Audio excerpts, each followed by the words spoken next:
Hello everybody, welcome to Florida. I'm at the Amelia Island Concours, now owned by Haggerty and known simply as the Amelia, and we're gonna do a morning walk through the show and see what's here on display and arriving.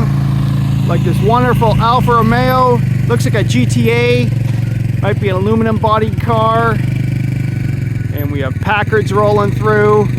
Immediately in front of me is the Ferrari class, so we'll run through that first. I love my Ferraris almost as much as my Jags, you better believe it. And this is a spectacular lineup of Ferraris this morning here at the Amelia. Ferrari 275 GTB in metallic light blue. Does it get any better than that? I really don't think so. Next to beautiful, elegant 250 Lusso. Have a look at that in the morning light here at the Amelia. Just wonderful.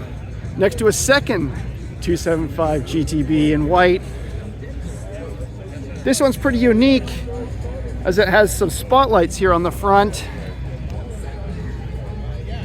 What is going on with this camera? Next to a 250 Tour de France. One of the most beautiful Ferrari shapes of all time. I hope I don't get a copyright strike on the music this morning, but I think it's going to be worth it. Look at that, on Italian plates, beautiful fastback design. I am in love. Life is good. Next to a Daytona, and what looks like a Super America. I think it's a Super America, or it's a 250 Speciale, I'm not sure. Beautiful aerodynamic fastback coachwork. Isn't that stunning? Sorry, I don't exactly know which model this is, but it's a Pininfarina custom bodied Ferrari. That is wonderful. Just go up a bit there. Okay, next to it is probably my favorite Ferrari here at the show. It's a Ferrari 250 Europa with a custom Pininfarina body, Paris Motor Show car. So many unique and amazing details. Just look at the grille treatment here. Whoop, sorry about that. I love how this grille and the cowl and the bumper all coalesce. It's such beautiful Pininfarina form. I have a junk box here. Wraparound windscreen. I was talking to the gentleman yesterday, and this is one of the first Ferraris that has a real wraparound split windscreen. It's unique to this car and a first for Ferrari. In many ways, it's kind of the prototype for some of the competition cars that followed. There's no trunk, just a big tire in back and a fast fuel filler. And I think beside that is a 250mm. Looks like it's in its Mille Amelia livery. Wow. Those are some amazing Ferraris here at the Amelia. Look at the shape on these. So many beautiful fastbacks here. Holy moly. Okay, so next coming into view is a Denzel class. These were small 1-liter cars developed in Austria, kind of in a similar vein to the Porsche 356, the early 356. And you have to excuse all these carts going by. So we have 1, 2, 3, 4, 5, 6, 7, 8 of them here this morning. And they are kind of different in detail. Real simple Spartan little cars. See the dashboard here in this one. And the VW base power plant in behind. Look how clean this one looks. That is spectacular. A racing version here. What a neat display here at the Amelia.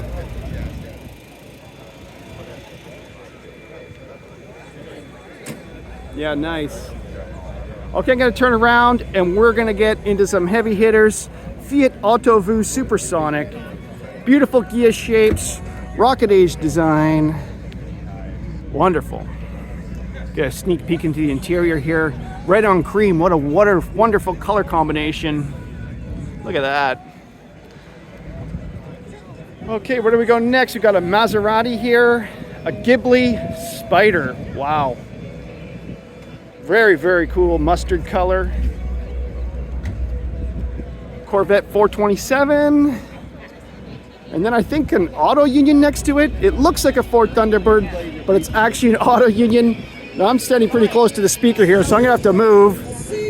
Otherwise I'm gonna be capturing too much of the music. But wow, look at this Peerless in front of me. I don't think I've ever seen this car. That is really remarkable. Next to a Jaguar XK140. I love this Porsche on white walls. And what else do we got? What else do we got? Aston Martin DB4. Look at that. What a wonderful DB4. Joined by a second Supersonic. Now this one's not a Fiat Autovu. It's actually a Jaguar XK120. Can you believe it? That's a Jaguar? Pretty unbelievable. But the chassis was easily adapted to Italian coachwork. And look at how marvelous this Jaguar looks in front of me. The only one in the world. Very similar to that one, the Fiat Autovu there that we just saw. Looks like it was probably made on the same body bucks. But yeah, one amazing Jaguar XK120. And next to it, one of my favorite MGs of all time. This is the MG PAPP Airline Coupe. I just love the elegant shape of this little MG. It has just a tiny little 1-liter engine, but all that elegance. And this is Wayne Carini's car. Maybe can just sneak into the interior here. We can have a look at that. I'll pull back, see the front end. From the front, it's definitely MG. Yeah, it is. Look at that. Fantastic sight here at the Amelia. Next to another early pre-war MG. Not sure of the model type. Maybe a J2, J3. I'm not quite sure. Next to, wow, I think this is called a Squire. And it is simply stunning here in the Florida morning sun. Look at the interior and the luggage and the wooden cockpit rail. What a beautiful sight. Wow, that is simply marvelous. The flowing fenders on this, everything about this. Hey gentlemen, is this a Squire? No, but it's a good guess. Yeah. It's an SS100 Jag. It's an SS100. Whoa, was I ever off base? Well, so you're pretty close. Look at that. So yeah, I was wrong. Sorry, everybody. The gentleman corrected me. This is an SS100 with some sort of custom body. I have no idea where it came from. You come to events like this and you can expect to see the unknown. Okay, behind it is a really special Ferrari, one of the first Ferrari Cabriolets. It's chassis number 33. And you can see my friend Andy there getting his picture with the car. He's presenting it here today. This is chassis number 33S. It's a Stabilimenti Farina Cabriolet. Andy, you want to say good morning? Good morning. And he's presenting this wonderful car today. It was restored in Switzerland by, I believe, Mr. Heinrich Camper. Is that right? Correct. And what I really like about this car is the two-tone. So Yep. we have the, what is this, a cream? It's Ivory Antiqua. Ivory Antiqua, and the, what is the inside? A blue color? Well, I have to look it up, but it's Okay, blue. okay. That's what, Cirillo blue. Cirillo blue, okay. That's what I really love about this car is this contrast, the two colors, which probably normally you wouldn't put together, but here in Florida at the Amelia, looking simply amazing. Got the bakelite knobs, the bakelite horn button. Everything about this car in detail is just simply superb. Even the wheels. So let's have a look here. What do we got? We got aluminum rimmed, steel center, rudge wheel with a knockoff and a hubcap. Just every part of this car is totally amazing. Has a special one-of Ferrari badge that was on the car since new. Don't see that every day. I love the way that the fog lights, the headlights are integrated into the design. And I think it looks really cool next to this Ghia bodied car. So yeah, one of the first Ferrari Cabriolets in the world. What do you think? I love it. What an amazing picture here at the Amelia. Okay, I'll turn around. We have an amazing Alfa Romeo 6C with a special coachwork by Riva, the same Riva that made the boats. Just the hubcaps are really, really profound on this. An early VW Bug. I'm gonna guess it's one of the very earliest surviving. Has a very, very unusual hue of gray.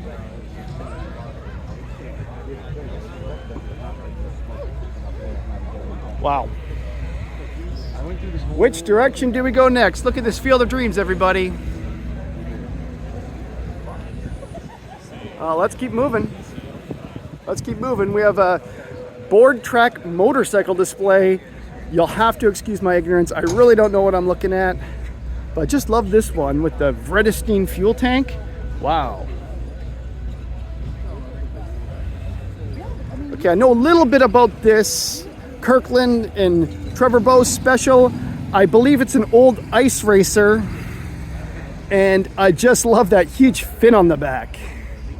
What a dramatic shape here. Holy moly. And color. Wonderful color scheme. Okay, we'll keep moving on. Wow. Okay, I see some good stuff ahead of us here. So I think we have a Miller class. We can look at some engines. These dual overhead cam engines really inspired Bugatti. Way ahead of their time, well copied. Look at that 8-cylinder dual overhead cam engine. Wow, that is just so awesome. Automotive jewelry, everybody, automotive jewelry.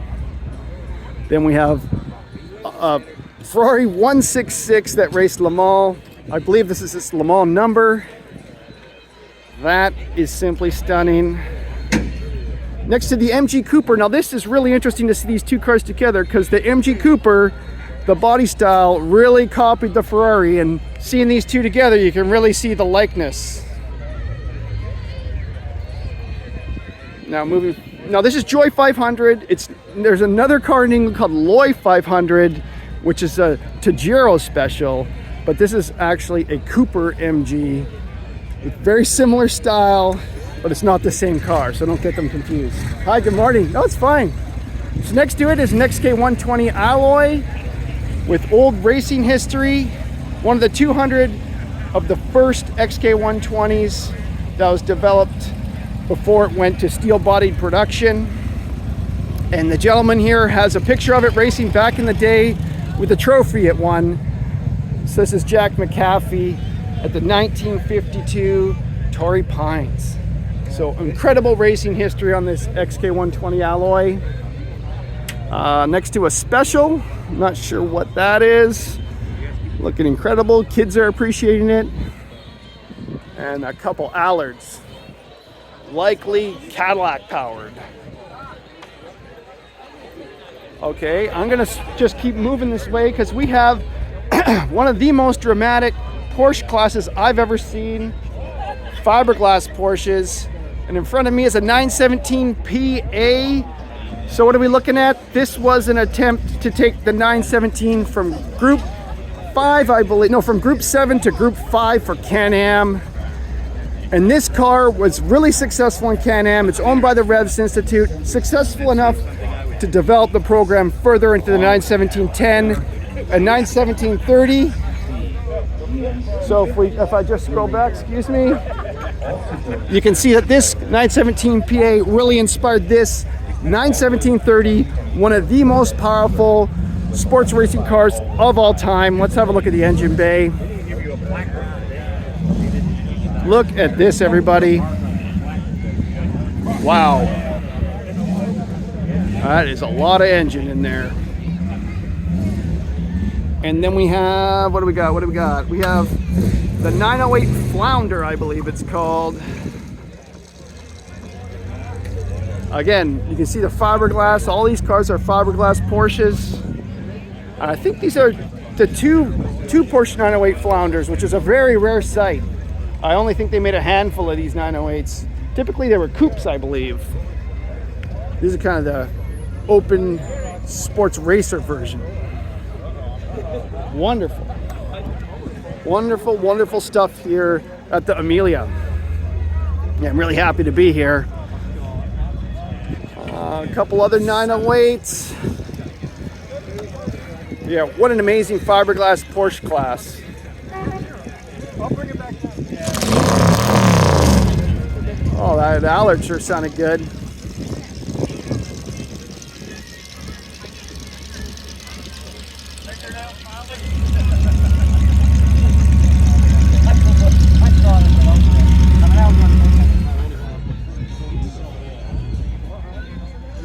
Beautiful color. Very nice. Okay, we're gonna keep moving. We have a class dedicated to just Le Mans winners. Wow. So we have the Ferrari 250 LM. This is one of the only sports cars to win first overall at Le Mans, beating all the prototypes. This is one of the most original LMs in the world. Wow, this lineup is to die for. GT40, I see a D-Type, and the Le Mans winning C-Type. Holy moly. So GT40 Mark II, big 427 engine, expertly restored. Let's have a look. Look at that exhaust manifold. That is a work of art. Interesting cooler here. Wow. Next to XKD, I believe 501, I'm gonna guess. We'll have a close look at this. So an Acura Ecos liveried Jaguar D-Type. Wow, everybody. I am in love with this. So dry sump, got a big oil tank right here. I love the way the exhaust comes straight out, unlike an E-Type, which comes out and down. Wide angle head. Holy moly. Let's have a look at the other side. See the louvers in the hood? Big Weber carbs on there. See the hydraulic system here. And I don't see a chassis number, so sorry everybody, I don't know exactly which car this is. But yeah, you can see definitely where the inspiration for the E-Type came from, with the engine subframes and the setup of the suspension. Even the control arms look very similar to an E-Type. But of course, this is where it all started, with the D-Type and the C-Type.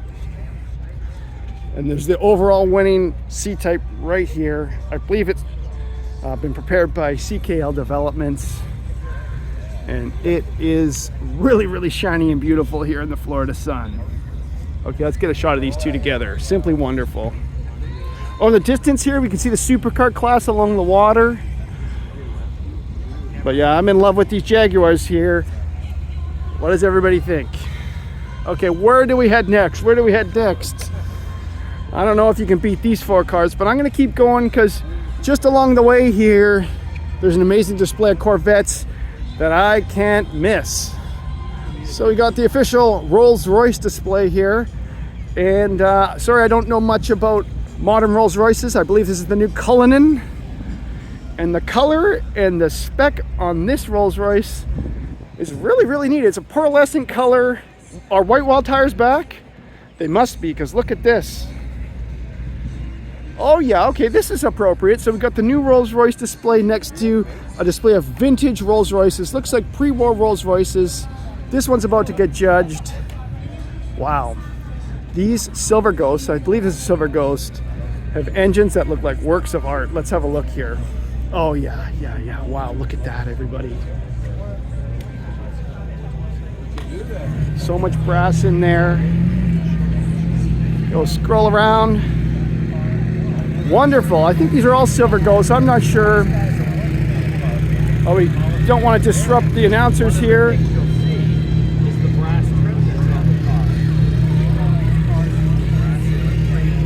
Justin Bell and Bill Rothermeyer are the official announcers here at the show, and they do such a good job.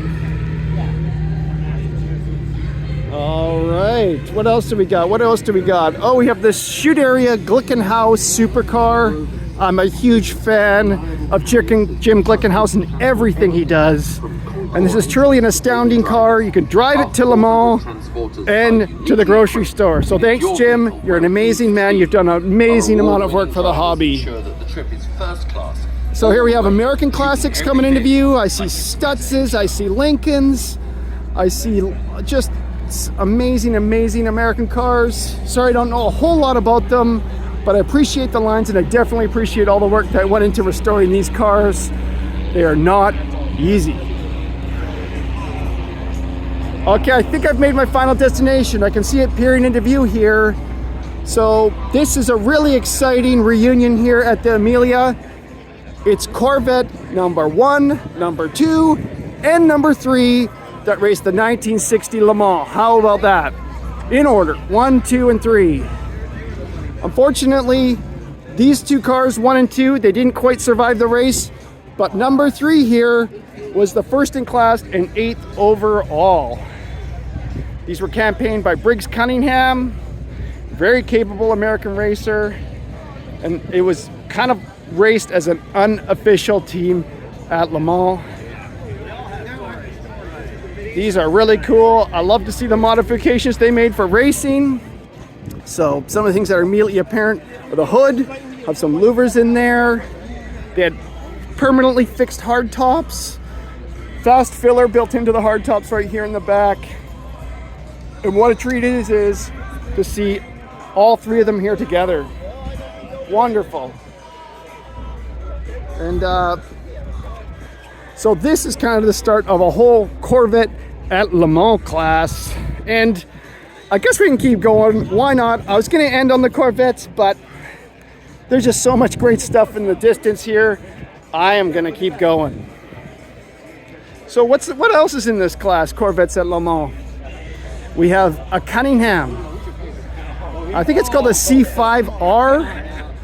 Oh, it's a Callaway, sorry. Callaway Corvette. 2 of them.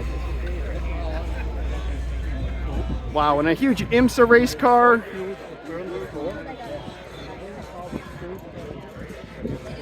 There it is. It says right on the front of it, Le Mans 76. Oh, I'm glad I didn't stop. There's some good stuff here. I believe we have some L88s coming into view. Oh, I just love this L88 Stingray right here.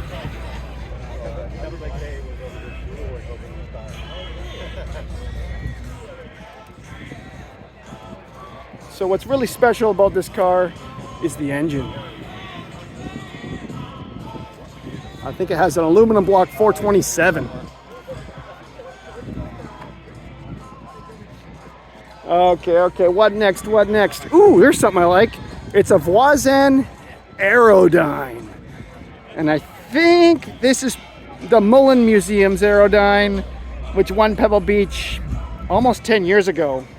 Sorry, I'm on the shadow side, so it's kind of hard to see the color, but you can definitely pick out the dramatic lines on this Voisin. Wow, that is a stunning, stunning piece.